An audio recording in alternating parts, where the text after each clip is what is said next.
Hello, everyone, and welcome back to First and 15 Fantasy Football Podcast.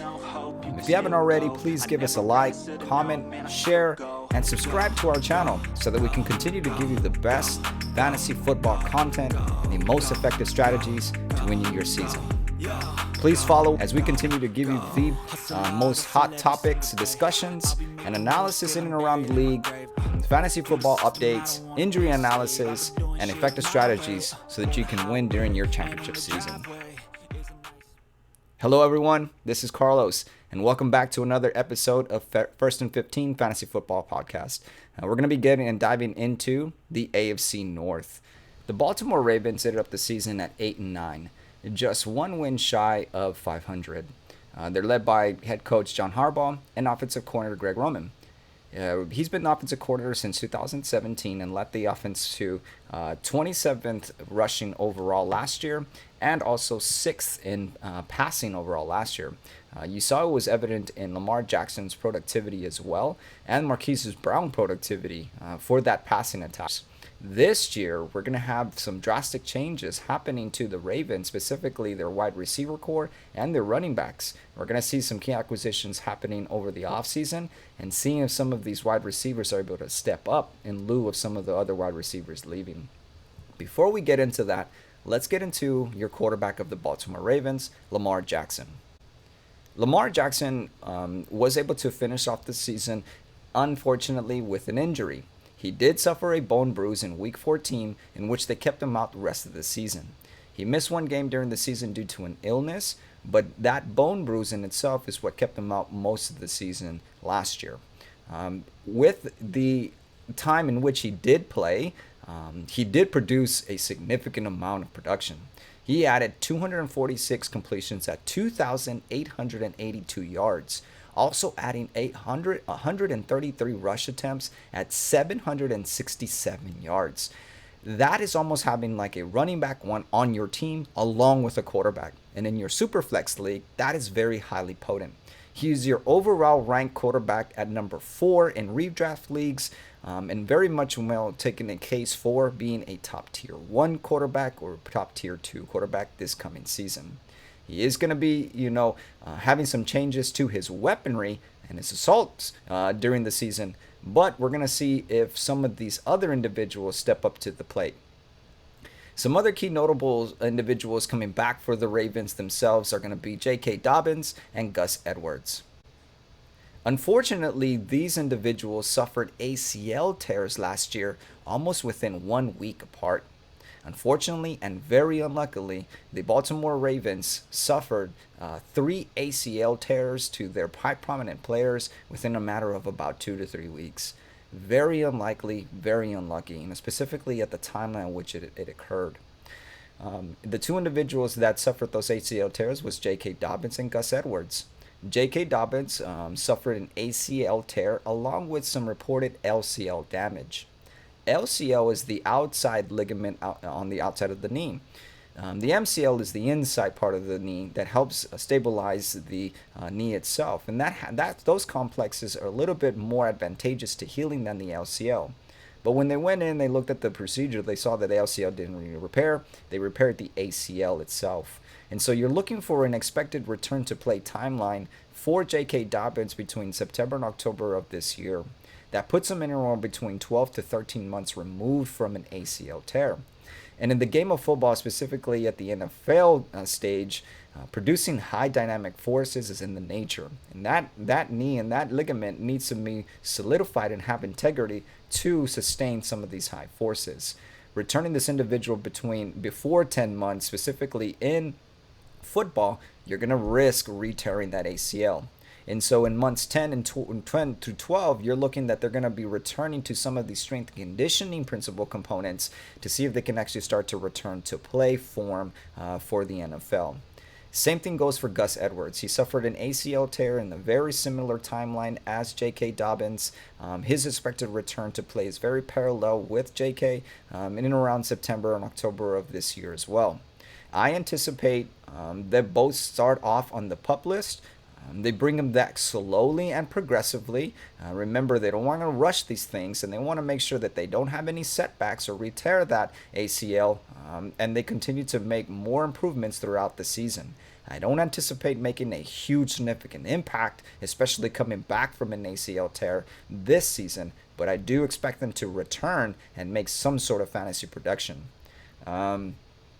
With J.K. Dobbins and Gus Edwards, again, looking to see that they're going to be missing OTAs, and then returning to hopefully during the preseason mini camp, training camp, doing some more activities during that timeline, and then slowly starting to bring them around as the season starts. We'll continue to give you updates and return on their return to play.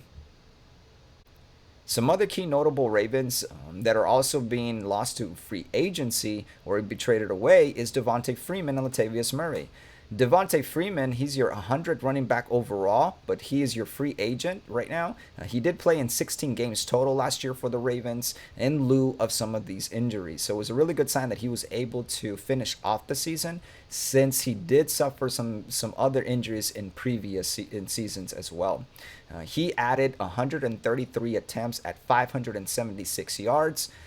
34 receptions at 190 yards, adding 5 rush TDs and 1 reception TD. Again, he is now a free agent, so we'll see what his exposure is going to be for this fantasy season.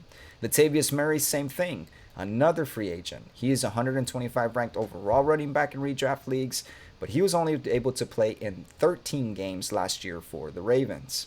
He missed 4 games due to a week 7 high ankle sprain. Now, there's that dreaded high ankle sprain language. Recall that during the season, if we start to talk about high ankle sprains, strains, those types of things, then you need to start to understand that we're going to give you some prognostic factors to make some changes in real time so we can anticipate how long these individuals are going to be out. We did look at his ankle sprain over the season, and we did a video analysis on him, and we anticipated that during that ankle sprain that he would miss 4 games, and it was exactly he missed 4 games. He came back on that 5th game, and so again, make sure that you stay tuned for some of these updates during the season so that you make those adjustments in real time and stay on that championship course throughout the season. Another key notable loss and was traded away to the Indianapolis Colts was Tyson Williams. He only played in 7 games total for the Baltimore Ravens. Other games where he was just healthy scratches in free agency. He did add 35 rushes at 185 yards, 9 receptions, 84 yards with 1 rush TD. Again, he was more of a healthy scratch and more of an emergent free agent throughout the season because of some of these injuries.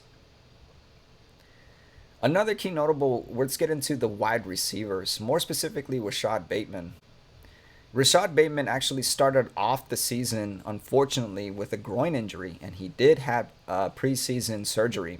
And when he had preseason surgery, he missed the first 5 games of the season, which he started on injured reserve. But he was able to finish off the season strongly with no setbacks. And when he did play, he added 46 receptions, 515 yards, 1 reception TD. And then also, during the season, he did not have any setbacks. So that's also a really good sign. Now, with Rashod Bateman, specifically with Marquise Brown, Sammy Watkins, and Miles Boykin all being traded away, we're going to see if Rashod Bateman actually takes the bait and steps up to the plate. We're looking to see that the production that was evident in Marquise Brown last year is going to be now distributed over to Rashod Bateman. Rashod Bateman had a total of 46 receptions. That could easily go to 70 receptions over this next season. And if it does, then you're going to see that the reception yards is going to increase as well, and perhaps even those reception TDs. And so we're looking to see if Rashod Bateman steps up to the plate this year now that some of those key wide receivers were traded away. Those key wide receivers was Marquise Brown. Marquise Brown traded away to the Arizona Cardinals. He is ranked 22nd overall wide receiver in redraft leagues, and Rashod Bateman is 28th wide receiver overall in redraft leagues. Marquise Brown was able to play all 16 games last year, which was really good for him because he did suffer a Lisfranc surgery the previous season, which then shut him down for the entire season. He added 91 receptions for 1,008 yards, 6 reception total TDs. Again, where is that production going to go to? Again, I see it being toppled over to Rashod Bateman and then over onto Devin Duvernay as well. Mark Andrews is going to continue his production no matter what. But again, where is that production from Marquise Brown going to go to? I think it's going to go to Rashod Bateman, and Rashod Bateman steps at the plate, becomes your wide receiver 1 for your Baltimore Ravens. Sammy Watkins was traded away to the Green Bay Packers. He played in 11 games total for the Baltimore Ravens and missed 6 games. He missed 3 games due to a hamstring injury and then re-aggravated it in week 13 and missed the rest of the season. He's been plagued with injuries, so we'll see what type of fantasy production he provides for the Green Bay Packers. Miles Boykin, same thing. He got traded over to the Pittsburgh Steelers. He played in 13 games total. He missed 4 games due to a hamstring injury, in which he missed 4 games. But no real fantasy relevancy for the Baltimore Ravens themselves. The last notable Baltimore Raven is Mark Andrews. Mark Andrews is your second-ranked tight end overall, just second in line to Travis Kelce. He can very well make the case for being the number 1 projected tight end overall. He played in all 17 games, which was really good on his part. He added 190 total PPR points, 107 receptions, 1,361 yards. Him and Marquise Brown were the only ones going over 1,000 yards, and that was evident in Lamar Jackson's production. We're looking to see that, Mark Andrews continues to be highly relevant in the red zone and in the focal position of this offense, and continues to this magnificent fantasy production as well.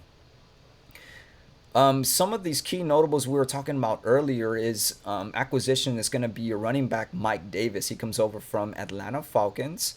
He's your 82nd ranked running back overall in redraft leagues, and they actually added Tyler Beatty from Missouri, running back 83 overall running back in redraft leagues, and 41 overall in Dynasty as your rookie.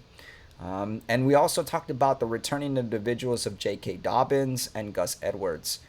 So some key changes happening to this Baltimore Ravens. So we're going to see what's happening, transpiring over OTAs, over training camp, and during the preseason, and then trying to see what it's going to start to evolve into and revolutionize as the season progresses. So make sure you stay tuned as Baltimore continues to move through the season.